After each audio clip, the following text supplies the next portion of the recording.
Cameroon, Bandung, Africa, Bandung, to the world, Bandung.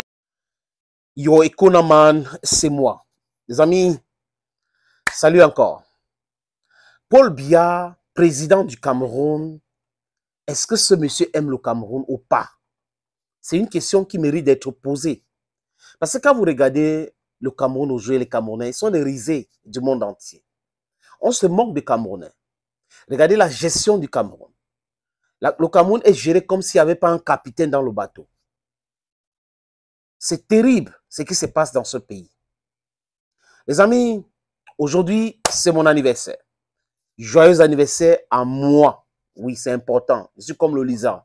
Je tombe sur l'arbre et je regarde à gauche, je secoue la tête, je vois que je suis encore en vie. Alors, je me souhaite joyeux anniversaire. Mais c'est un anniversaire aussi comme ça. Pourquoi? Parce que, comme vous pouvez le constater à l'écran, j'ai perdu mon papa le 2 mai, donc 4 jours avant ce jour. Et c'est difficile pour nous, pour moi, pour beaucoup de raisons. Mais bon, j'essaye de tenir le coup et d'être solide parce que c'est ce qu'il m'a appris. Mon père, il discutait beaucoup avec lui quand on allait au champ à Ekuna. Il parlait de Paul Biya d'Ahidjo.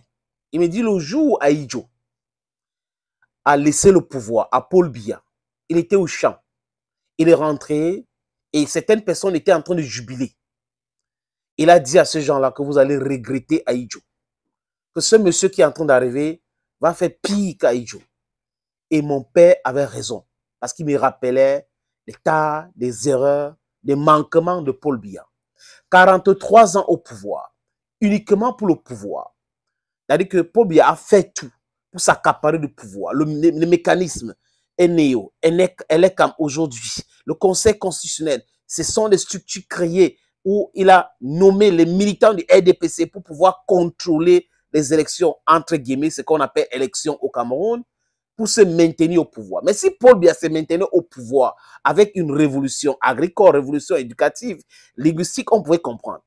43 ans au pouvoir, il n'y a pas une langue nationale au Cameroun, ou des langues nationales. On pouvait dire que le Cameroun regorge beaucoup de langues, et qu'on choisit 6 comme en Afrique du Sud.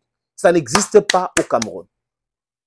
Les structures que Ahidjo avait mis sur pied, Paul Biya les a vendues ou les a détruites. Cameroun Airlines est où aujourd'hui? C'est l'ombre d'elle-même qu'on parle de cette structure-là, cette entreprise, Cameco aujourd'hui. Les ministres au Cameroun ne prennent pas cet avion parce qu'ils ne font pas confiance à leur structure, donc une entreprise qu'ils ont créée eux-mêmes. Regardez les banques. Cameroun Bank. Mon père m'avait dit qu'il avait beaucoup d'argent dans cette Cameroun Bank et c'est parti jusqu'à aujourd'hui. On ne lui a pas donné son argent. Même ma maman aussi, avait laissé l'argent dans Cameroun Bank. C'est où aujourd'hui? Coopératif qui était dans notre secteur, on ne voit pas. Ça veut dire que c'est très compliqué, les amis. Hyper compliqué. Donc, on a beaucoup de choses comme ça qu'on peut citer, qui sont des éléments qui montrent que M. Paul Barthélémy Biya Bivondor est arrivé au pouvoir et a été conseillé par les Français pour détruire toutes ces structures-là. Parce que la France, ce qui l'intéresse, c'est s'implanter, c'est détruire pour son intérêt. Et Paul Biya lui-même avait prononcé des mots vraiment incroyables. Il était le meilleur élève de la France. Paul Biya n'a jamais retiré ces mots-là. Il est resté meilleur élève de la France. Donc, on ne peut pas être président d'un pays, entre guillemets, souverain, et être meilleur élève de la France. Ça pose d'énormes problèmes. Les conseillers français font quoi à la présidence? Ou faisaient quoi quand Paul Biya venait d'arriver? Ce sont ces gens qui ont conseillé Paul Biya. Et on a vu le Cameroun à terre. Paul Biya est président du Cameroun. Il n'y a pas le début du commencement même des créations des entreprises pour exploiter les ressources naturelles. Il n'y a pas un début de commencement des créations des écoles pour former des vrais ingénieurs pour qu'on puisse exploiter les richesses que Dieu nous a données. Non, ça n'existe pas. Il faut aller en Europe. Mais ce qui est bien avec le gouvernement Biya, c'est quoi? C'est que le ministre s'enrichit facilement. Facilement. On a des ministres milliardaires au Cameroun. Des gens qui détournent autant d'argent. Si vous êtes un président de la République et que vous ne travaillez pas pour stopper la corruption, Ça donne ce que ça donne là. Quand on regarde tout ce qui se passe là, où on dit telle structure lutte contre la corruption, telle structure qui lutte contre la corruption, c'est logé à la présidence de la République, c'est une blague. Parce qu'en réalité, la corruption a pignon sur rue. Regardez la construction de stade au Cameroun. Qu'est-ce qui s'est passé avec la construction de stade? C'est là où les gens ont puisé beaucoup d'argent. Des projets comme l'autoroute Douala-Yaoundé, c'est à quel niveau jusqu'à présent? Quand vous regardez les grandes écoles, c'est les enfants d'eux. Les enfants d'eux qui sont dans ces grandes écoles-là, les amis.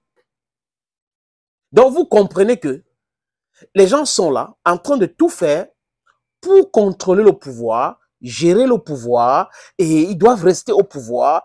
Et même à 100 ans, 150 ans, c'est normal de rester au pouvoir. Regardez le président du Sénat, regardez le président de l'Assemblée nationale. Ils sont là depuis combien de temps? M. Nyandi Fendi a toujours été dans le gouvernement. Kavaye Yege Djibri a toujours été au Parlement. M. Paul Biya a toujours été à la présidence de la République, ou secrétaire général, ministre d'État, secrétaire général, premier ministre et président de la République. Donc, ils ne peuvent pas comprendre la réalité. Mais si on veut comprendre la réalité, on recrute des gens qui vont nous dire ce qu'on ne veut pas entendre. Pas recruter les étrangers, les Français. Vous recrutez les Français, ils vont dire quoi? Non, on va exploiter ceci. Non, on ne donne pas ça à tel. Les Camerounais, non, c'est pas bien. On vous a envoyé le tracteur, il faut laisser ça dans la bouche, ça va se gâter là-bas parce qu'il faut importer les denrées qui viennent de la France. Les agriculteurs français produisent plus, donc il faut acheter là-bas, il faut importer. Voilà ce qui ce qui marche au Cameroun. L'importation, importation. Quand on parle d'exportation, c'est la matière première, sans transformer, donc pour créer la plus-value. Vous voyez, créer de l'emploi. C'est ça le gouvernement Paul Biya. C'est ça le bilan. Les ordures partout, les routes percées partout. J'étais allé à Boya, chez moi, pour quitter Moutengene, arriver à Maïs 17. C'est terrible. J'ai dit, c'est terrible. Pourquoi tout ça? Pourquoi tout ça? Le Cameroun est riche, immensément riche, mais paradoxalement très pauvre. Vous comprenez? C'est un problème. Donc, quelqu'un de normalement constitué ne peut pas dire que M. Paul Biya aime le Cameroun. Quelqu'un de normalement constitué ne peut pas dire que les ministres dans ce pays aiment le Cameroun. Les ministres, pour la plupart, je peux me tromper parce que je ne peux pas commettre le fallacy of composition ni le fallacy of property ici. La plupart, c'est des gens qui sont au gouvernement pour s'enrichir, pour se jouir de tout ce que le Cameroun peut les offrir, mais ils ne s'accommodent pas de penser sur est-ce que le Camerounais a besoin, est-ce que... Là, ça ne regarde pas. Ce n'est pas un problème pour eux, les amis. C'est quand même, c'est un drame. C'est la réalité du Cameroun. Et nous sommes en année électorale. Les gens vont venir avec le même discours, le même bavardage.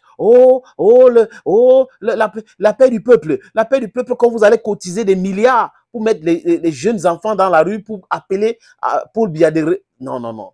Si Paul Biya aime le Cameroun, si, les amis, s'il prétend aimer le Cameroun, let me put it that way, il ne doit pas mettre sa candidature aux élections présidentielles de cette année. Mais c'est un conseil que je donne. Maintenant, c'est à lui de décider. Thank you, friends. And bye-bye for now. Cameroon, Bandung, Africa, Bandung, to the world, Bandung.